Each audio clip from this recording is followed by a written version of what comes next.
Okay, third trimester, here we are. Oh, scared, excited, all the things. My name is Maya. I share content mainly at the minute about pregnancy, but I also share content about social media management and running my own business, which I run my own creative agency, Creative Evolution Limited, which I will link below, but please feel free to check it out if that's what is of interest to you. If you're here for social media bits, I will put the playlist of like all the social media stuff and business stuff above and also in the caption. And if you're here for all things pregnancy, like some of you might be, then I'll do the same. There's a whole playlist, everything. But we are here today to talk about pregnancy. I am 27 years old, which seems scary to say. That quarter life crisis is hitting every year as I get older. I am 28 weeks literally today as I film this. I'm aware it will go out at a different time, but I thought while in the moment, let's get into it. If you want to check me out on other socials, it's at Maya Kipping. I do share lots of pictures of my bump, which is more aesthetic and cutesy compared to the everyday where I'm sat in a snuddy or trackies like I'm sat here today. But it's sunny, so we're just embracing it. We're just embracing whatever I can wear with it being appropriate, because my temperature is probably 10-15 degrees higher than what it actually is. I'm basically embracing all the clothes because my bump is popping. Me wearing short sleeves right now is not actually appropriate. It's not that warm, but I am hot, so we move. I always say that at the minute it feels like I've got a built-in hot water bottle. Like, I'm keeping baby warm, baby's keeping me warm, so is what it is. Sadly, I look exposed and slightly half naked half of the time because I'm too hot. I can't overheat. I don't know how women do it in summer. It's spring now and I'm already feeling the heat, and we're in the UK, so like when I say the heat, exactly, like why am I sat here in a vest? It's March. Such a tangent. Anyone in the UK will get it. We love to talk about the weather. There's not much else. I say there's not much else going on. There's so much going on in the world, but we're not going to get into that. Anyway, can you tell I'm a rambler? Those that don't know me, I am a rambler. Those that do know me, here we go again.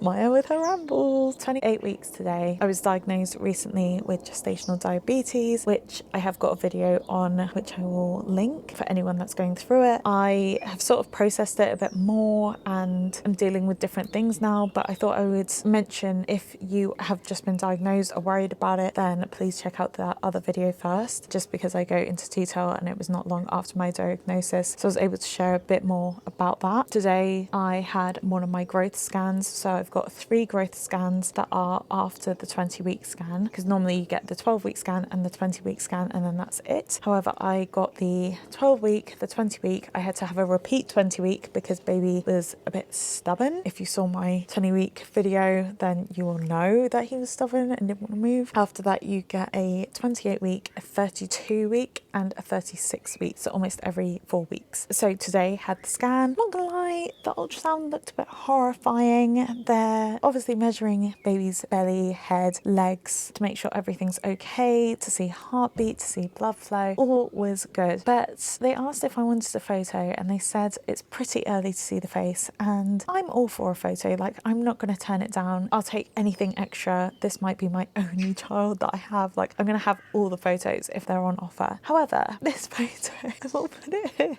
The black dot that you'll see is its eye socket, and it freaks me out. Like, it just looks like a freaky thing. Like, that's my baby boy inside me. Like, just feels very alien. And I know everyone's like, oh, cutesy, you're having a baby. But not all the things are cute. Let's just be real. This ultrasound was not a cute one. It was very much like, oh my God, what is growing inside me? At least that's how I felt. And how Sam felt, my boyfriend too, because we sort of were like, not sure needed that photo, but you know, it's going in the scrapbook anyway. We'll just be like, look how horrifying you looked at this one. You scared mummy. It was good to be able to ask all the questions. I've had conversations that I might be needing to go on medication because of my blood sugars. I have done the dooms thing of looking on Google, so I was kind of prepared to ask all the questions to actually get proper answers instead of relying on Google. I like to use Google as a jumping off point to then be able to know what questions to ask. So I was asking all the questions about medication, about birth choices following that, about lows, because I've had low blood sugar readings over the last 2 weeks. I've only been monitoring the last 2 weeks since being diagnosed, so I was able to ask all those questions, and the diabetes midwife was very helpful, and I found it reassuring being able to ask all those questions as politely and kindly answered by her and she was very patient with it, which was, again, lovely, because I think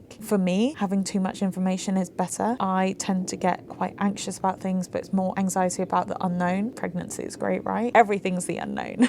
It just means that I have more of an understanding, so then when it comes to having to make decisions, or if there's news down the line that I have to suddenly take insulin, or if I do have to start medication and what that journey could look like, if baby becomes a big baby, because that's a possible risk with gestational diabetes, what my options are and what that could look like, and inducing, and like I was able to ask everything and I found it very helpful. I'm not going to share everything because a lot of it is dependent on you. There's too many variables, like in terms of your blood sugars, what your hospital allows. When you're further down the line, like even the things that I'm thinking about now may not be the same in 4 weeks when I have my next scan, or the 4 weeks after when I have my following scan. Things could easily change and quite quickly, or they could stay the same. They could stay on the same path. Baby could be good size, my bloods could be good. Like, we don't know. There's no point in going into too much detail there because it's all variable, but I definitely recommend asking all the questions. Like, these people are there to help you, and as much as it might feel like, oh, but my appointment is probably only an hour or whatever, use the time to ask the questions, because I feel so reassured after coming out of that. My partner was there with me, so it made it easier to be able to be like, I'm not just taking in this information, but he is too, to be able to understand what's going on, what this thing is growing inside me.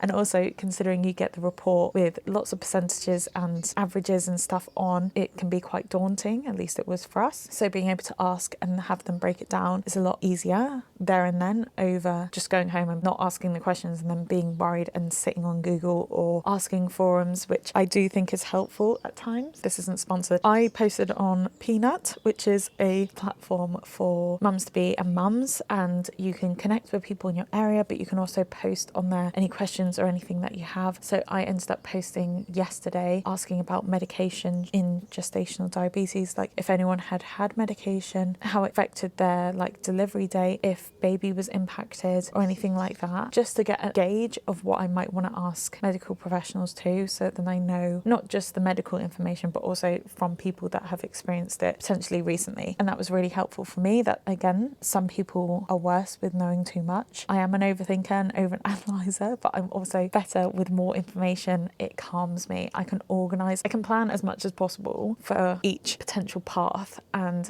that eases my stress and anxiety. That's just kind of how my brain works. I know it's different for other people. Sometimes ignorance is bliss, like actually not knowing that information until you need to can sometimes be soothing for more people than knowing too much. So make sure you're asking the questions that you want answers to. Just take it however you see best. Just because I'm saying I asked all the questions, I used forums, doesn't mean that you need to. I am getting to the point that I'm like, wow, 12 weeks.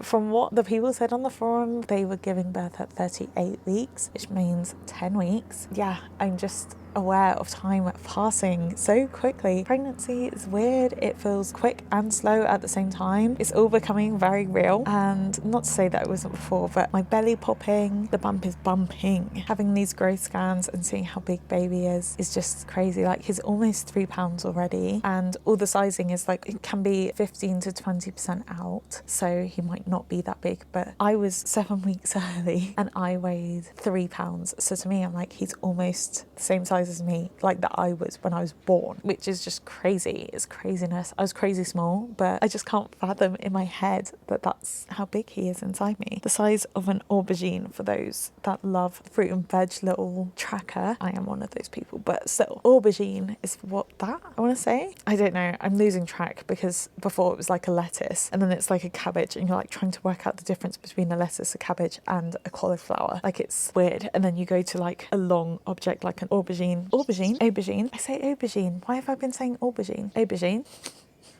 Very strange, very real. It's getting real. I have my baby shower this month, which I'm excited for. I know for some people it's not a big thing, or others it is. I know for some people they're like, it's so American, but for me, I love it. I just think you get to celebrate baby on the way, like being parents to be, and I didn't want baby shower to be only about me, so it's mixed. It's not just like girlies, it's girlies and guys. It's small, it's going to be at family's house and family and close friends. So I'm very excited for that. I think it will be a fun occasion and just a great celebration. So I'm looking forward to it. I do need to buy, I don't need to buy an outfit, but I would like to buy an outfit. I have also booked in a few shoots, photo shoots. For those that don't know, I used to model. I'm very grateful now. I have lots of contacts that are photographers, so I get to be a bit creative while I'm pregnant and get to have a few different collab shoots for pregnancy. So I'm getting in there and making sure that I can get lots of different styles and just be a bit fun with it, because I miss modeling, and it's going to be a fun one having a bump to show off, to have all these different shoots, different styles and stuff, so then I can also document my pregnancy too. So very excited for those. Those will be end of March into April when my bump is bigger and I'm further along. But if you enjoyed this video, please give it a thumbs up. If you want to see more of my pregnancy journey, please subscribe, because I am sharing more of it. I look forward to seeing you in the next one. Bye guys.